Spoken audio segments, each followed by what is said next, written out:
إذا أحبك الله لا تريد بعد حب الله شيء.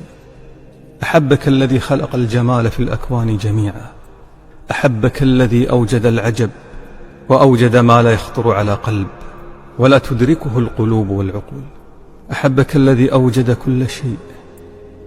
أحبك الله، الله نور الأكوان، الله الذي يعز من يشاء ويرفعه إلى أعلى عليين، الله الذي لو تخلى عنا لحظة واحدة لكانت الأكوان في العدم، الله الذي علمنا الرحمة وأوجد الرحمة وأوجد الجمال وأوجد الحب.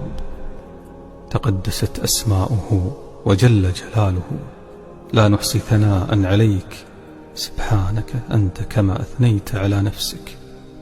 فالذنوب كلما زادت قلت شفافية القلب، فضعفت الرؤيا وضعف الاتصال بالرحمن.